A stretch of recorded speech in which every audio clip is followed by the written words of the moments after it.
Hi guys, it's Ksenia. Welcome back to my channel.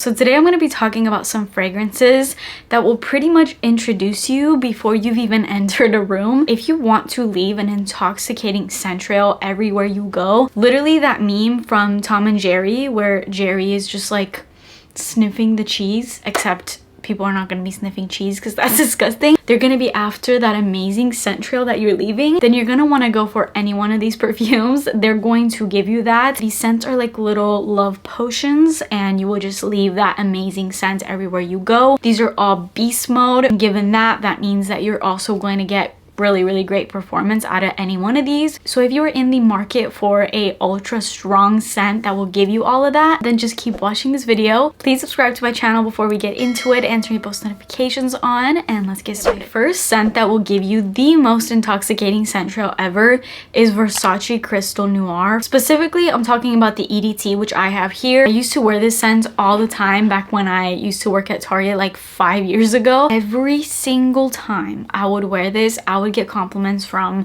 my coworkers, from customers, literally everybody. And that was also the time where it was COVID and everybody had a mask on. So the fact that people were complimenting my scent even while having a mask on just goes to show how powerful this scent is. This is truly like nothing you've really ever smelled before. I've included this scent in countless videos and I always explain it in the exact same way, but I can't take myself away from this explanation because every time I smell it, that's exactly what I think about. So I'm sorry if you're an old viewer of mine and this is about to sound repetitive, but to me, this smells exactly like the steam of the shower once you get out and you've used all of your fragrant body washes, shampoo, conditioner, and all of those scents are just intensified by the steam of your shower. That is what this scent smells like to me. I know it's a really specific description, but that's what this smells like. This scent is really spicy and dark. It has pepper, cardamom, and ginger.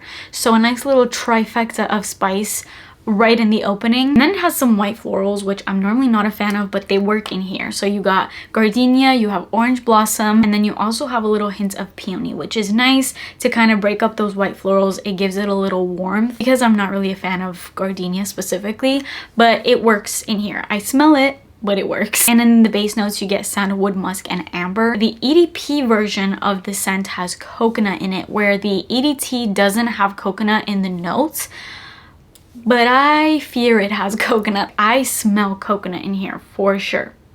100% smell coconut, except it's not that beachy, tropical, sunscreen, typical coconut scent. It's more of this really dark, deep, lactonic coconut. Highly recommend this one. Something about this, it will always get compliments. And because it has been discontinued, you can find a bottle of that for a really good price. My next scent that is super intoxicating and gets so many compliments is Blanc Blanc. This scent will make your eyes roll the back of your head. It's one of those scents you just can't stop sniffing, and the more you sniff it, the better it gets. This is a really lactonic scent. There's a milk note in here, which I think is the main component of this scent, kind of just bringing everything together. There's some really interesting notes in here as well, like incense, mahonial, mystical, which are these molecular type notes that I honestly don't really know how they smell, so I can't really tell you what those smell like. But then you have actual notes like vanilla, musk, tonka bean, cacao,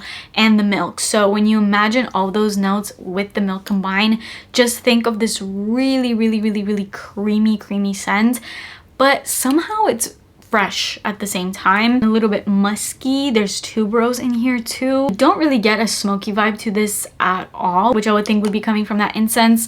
I don't pick that up personally, which I don't like, so I'm glad. It's just such an intoxicating scent that leaves the most incredible scent trail everywhere you go. This is literally like that Jerry following the cheese smell emoji. That's the type of reaction you will get with this scent, even on yourself. You can spray this on and you're gonna catch yourself smelling your wrist or wherever you spray it on like all day. It's literally an angelic scent, so highly recommend that one. It is a little bit on the pricey side, but it's one of those niche high-end perfumes that is actually worth it, in my opinion, obviously. Next up, this is Le Rêve by Once Perfumery. I think the bottle of this is just so sexy and mysterious. Anything that's like black and red to me is just always gonna give that vibe. This scent is all about tuberose, so it has that bubblegummy sweet tuberosy type scent. Think of scents like Giovanchi's L'Interdit. Specifically L'Interdit Rouge is what this really reminds me of. But unlike L'Interdit Rouge, where to my nose that felt really synthetic and really harsh, just came off way too patchouli and just harsh on my skin. I didn't love it. This is way more refined. Everything is so much more nicely blended in here, and you're gonna get more of the tuberose bubblegumminess in here rather than those patchouli, more heavy synthetic type notes. It's not muddy or earthy or anything like that. Even though this does have patchouli and vetiver, so you would think it would give off that vibe, it doesn't. To me, I'm just getting a really warm bubblegummy tuberose, pink pepper, orange blossom, jasmine sambac. It's so dark and mysterious, and again super strong in beast mode that leaves off a beautiful scent trail everywhere you go. This scent will truly do the talking without you even having to speak. It's a really confident scent, so when you have that on, it really kind of gives off that vibe. Next, this is the ultimate leather jacket. Think you're sitting by the bar and you smell like raspberries, but there's that smoky cigarette type of scent in the air. This is Giovanchi Haute Couture. This is one of the hottest, sexiest, sultriest, intoxicating scents you will ever put on your body. Trust me. This is a little, it kind of looks like a gold bar, and it truly is. This scent has gotten me countless compliments. Every time I wear this out to a restaurant or something, I'll get compliments from the hostesses, the waitresses, the waiters, everybody. There's something so literally alluring about this scent. It leaves the most intoxicating trail of scent everywhere you go. This is a raspberry, it's peppery, so it's spicy. Then you have sandalwood. It's just literally the hottest leather jacket scent, but you're also a girly girl deep down, but you're like an edgy, sexy girly girl. I don't even really love super leathery smoky type scents like that, but the way that it's done in here with that raspberry, it's magical. I put myself in a trance every time I wear this. You just need it if you want to smell sexy. You need Haute Couture, and that is the EDP, by the way, not the EDT. Next, YSL Libre Intense. You gotta get the intense version. Out of all of the flankers and the original, the best of the Libre line is Libre Intense, because the vanilla in here is so intense. Literally is the most beast mode scent ever. You could get away with literally one spray of the scent on you, and that will be equal to like 50 sprays of any normal perfume. That's how beast mode this scent is. Therefore, the scent trail sillage projection that this gives off is also beast mode. Super sexy. Once again, has a lot of that lavender, so it's a little bit like spicy, and it just works so well with the vanilla in here. It kind of has a nice masculine and feminine vibe to it. It's a nice mixture, and I think those masculine edgy qualities to this just add on to how sexy this perfume is. It's in probably the top 5 most sexiest perfumes I have. Speaking of showstopper scents, that is Musk Noir Rose by Narciso Rodriguez. This scent, I would say, gives me about equal attention, compliments as Haute Couture does. I would say they're even in the same, maybe same scent profile, but not really. I don't know, because I use these so much every time I go out, I kind of use them interchangeably, so I kind of think that they're along the same vibe. Maybe they're not. This scent is another masterpiece of a fragrance that is also very strong. This scent is plummy. With this scent, I'm literally Jerry sniffing the cheese. This is plummy. It's got so much depth. There's pink pepper. It's musky, of course, but not as much as other Narciso scents are.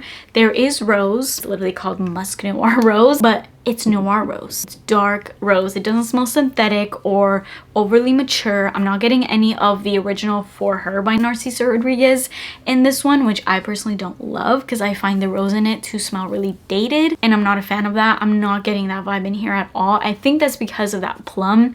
It just kind of rounds it out. I love the plum note that's in that scent. There's also vanilla in here, so it's honestly just really sweet above all else, with those nice sexy floral feminine touches. And it is also a, I would say, dark scent. It's literally in the name. I got that scent when I was in Greece. a few years back, and every time I smell it, it just takes me back to that time. I just seriously find it to be one of the most intoxicating scents I own. Another one that would be in my top 5 sexiest scents of all time. Next, this is for the vanilla lovers out there that want to smell like rich, expensive vanilla, not just like you rubbed vanilla extract on your vanilla. This is MFK Gentle Fluidity Gold. This is one of those scents that gets better with time. As you can see, the juice in here is a gorgeous purple, deep kind of purple color, and that's because it has perfectly aged that vanilla in here. This is like this boozy, deep resinous vanilla. It smells so high-end and expensive, and I mean it is expensive, but again, one of those expensive scents that is fully worth it in my opinion. This has juniper berries, so as you can tell by a lot of these scents, I really love a dark sexy berry vibe to my scents. Not the juvenile kind of berry that you'll find in like a detangler for kids. That's more of like a fun upbeat berry. I'm more so into that dark, delicious, almost jammy type of berry, and that's what you'll find in this scent with that juniper berry, along with this spiciness coming from coriander and nutmeg. And then in the base of this you get caramel, vanilla, it's a little bit musky, and there's also amberwood, which definitely gives off the whole resinous vibe in this scent. To me, this is like the even sexier older sister to Kayali Vanilla 28. If you want a more high-end version of Vanilla 28, Gentle Fluidity Gold is definitely that scent. Super strong, leaves the most amazing scent trail everywhere you go, and it's just a vanilla lover's dream. So the last scent is kind of different than all the scents I just talked about. I think all the scents that I just talked about are more dark, sexy, mysterious, whereas this one can be a little juvenile, but I think the way that this brand has done it, it's in more of a flirty, sexy kind of way, which is why I wanted to include it in this video. But if you want to smell like candy and edible and delicious, you're gonna want to go for Kayali Yum Bougie Marshmallow. This is another super complimented scent. This is pink marshmallow dreams, cupcake icing, girly girl, whipped cream, every sweet thing you can imagine is in this scent. This has freesia, strawberry, pink marshmallow, creamy coconut, whipped vanilla, pink musk. If you want just the sweetest of the sweetest scents and you just want to smell like creamy strawberry pink marshmallow candy, this is it. This scent leaves off a candy store type of scent trail everywhere you go. It's addicting and you literally become edible with a scent like this. It is so freaking good. It's one of the best candy scents I think I've ever smelled, and I love Kayali for bringing out this scent because somehow, even though when you think of a pink marshmallow scent you think that would be very juvenile, they have managed to make this a little bit more high quality, high end, a little bit less juvenile, more flirty. It still has like this sexy kind of feel. My husband is also equally obsessed with this scent, even though he's not really into super sweet scents. Like I feel like he likes more fresh scents. He thinks more fresh scents are sexier, but the first time I ever sprayed that out, we were both looking at each other speechless. Like it smelled so good. So yeah, that leaves off the most intense, sweet pink marshmallow scent trail everywhere you go. So if that's your vibe, you're gonna want to get on Yum Bougie Marshmallow because you're gonna literally smell like a Yum Bougie marshmallow. So that concludes this video. Those are all my favorite beast mode scents where you don't need much of these scents to get you very far. They last forever. Their projection, sillage, everything, but more than anything, that sillage, that amazing trail you leave everywhere is what you're gonna get with every one of these. They are so intoxicating, and yeah, definitely try them out for yourself. Let me know your thoughts. If you have any one of these, let me know your experiences with them. But that is it for me today. Please subscribe to my channel if you haven't already and turn post notifications on, and I will see you in my next video. Bye.